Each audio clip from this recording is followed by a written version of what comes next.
মহিলাদের নেকাব পরা ও সতর ঢাকা এই বিষয়টি কি কোরআন শরীফে উল্লেখ আছে? থাকলে কোথায় আছে ও কতটুকু ঢাকার কথা বলা আছে দয়া করে জানাবেন।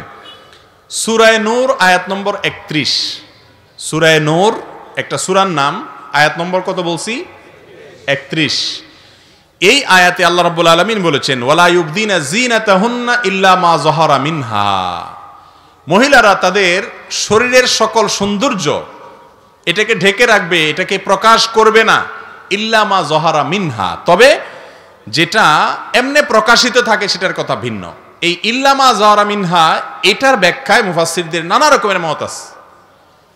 ইমাম ইবনে কাসির রাহিমাহুল্লাহ তার থেকে একটা মত বর্ণিত হয়েছে, আব্দুল্লাহ ইবনে মাসউদ রাদিয়াল্লাহু থেকে আরেকটা বর্ণিত হয়েছে, আরো অনেক মত আছে। এই মতগুলোর ভিতরে একটা মত হলো এই যে মা যাহারা মিনহার অর্থ হলো যে পর্দা করার পরেও যেটা প্রকাশ থাকে, লুকানো যায় না। যেমন বোরকা পরলে একজন উপরে শীতের কারণে একটা চাদর পরলো, তো এটা দেখা যেতে পারে, এটা প্রকাশ থাকে।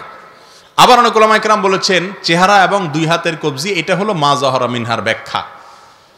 তো এই ক্ষেত্রে কোনো আলেমেরই দ্বিমত নাই, যদি কোনো নারী তার শরীরের কোনো অংশ যেটা না খুললে নয়, চেহারা এবং দুই হাতের কবজির কথা বলা হচ্ছে, যারা এটাকে খোলাকে জায়েজ বলেন তারাও বলেন যদি ফিতনার আশঙ্কা থাকে তাহলে সেটা খোলা জায়েজ নাই।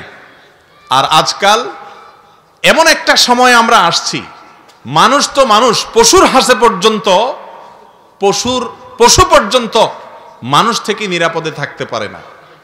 মানুষের যৌন জুলুম এবং অত্যাচারের শিকার হয়ে যায়, পশুর চাইতে অদম হয়ে গেছে মানুষ। শিশুরা পর্যন্ত নিরাপদে থাকে না, বৃদ্ধারা পর্যন্ত নিরাপদে থাকে না, বোরকা পরেও নিরাপদে সবসময় থাকা যায় না। সেখানে যত বেশি উন্মুক্ত থাকবে তত বেশি তাদেরকে নিয়ে মানুষ বাজে চিন্তা করবে, জেনা করবে। মুসলিম নারী সম্ভ্রান্ত, তার মধ্যে আত্মসম্মান বোধ থাকবে যে আমাকে নিয়ে মানুষ বাজে চিন্তা করবে, এটা আমার সম্মানহানি, মনে মনে আমাকে উপরে জেনা করবে, এই সুযোগ কোন সম্ভ্রান্ত নারী, কোন মুসলিম নারী কখনো দিতে পারে না।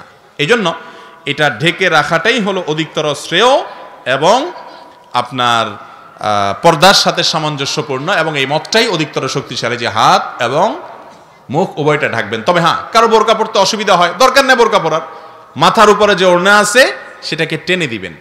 ইউদনিনা আলাইহিন্না মিন জালাবিবিহিন্না, আল্লাহ বলেছেন। সূরা নূর, সূরা আহজাব পড়েন, পর্দার বিধিবিধান জেনে যাবেন। আল্লাহ বলেছেন তাদের মাথার উপরে যে জিলবাব আছে, চাদর আছে, ইউদনিনা আলাইহিন্না, তারা সেটা নিজেদের উপরে টেনে দিবে। মাথার উপরে চাদরকে জিলবাব বলা হয়, কাপড়কে জিলবাব বলা হয়। আল্লাহ বলেছেন সেটাকে টেনে দিতে। মুখ যদি প্রদর্শনই করতে হবে তাহলে এটাকে টেনে দিতে হবে। কেন আল্লাহ তাআলা বলেছেন?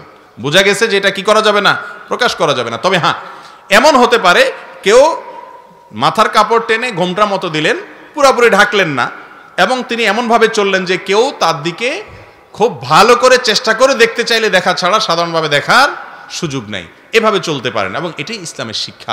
ঘুরে ফিরে গোটা বিশ্বের মানুষকে আল্লাহর আদেশ এবং নিষেধের মধ্যেই আসতে হবে, এছাড়া কোনো উপায় নাই বাঁচার জন্য, এই ছাড়া উপায় নেই। তসলিমা নাসরিনের সম্ভবত কোন একটা বইতে পড়েছিলাম যে উনি বলেছেন যে যখন বিপদে পড়ে তিনি পলায়ন করার ব্যবস্থা নিচ্ছিলেন, পলায়ন করার উপায় নেই, পাবলিক দেখলে বিপদ হয়ে যেতে পারে, সেজন্য একজন একটা বোরকা এনে দিছে যে বোরকা পরো, এছাড়া উপায় নেই, বোরকা ছাড়া উপায় নেই।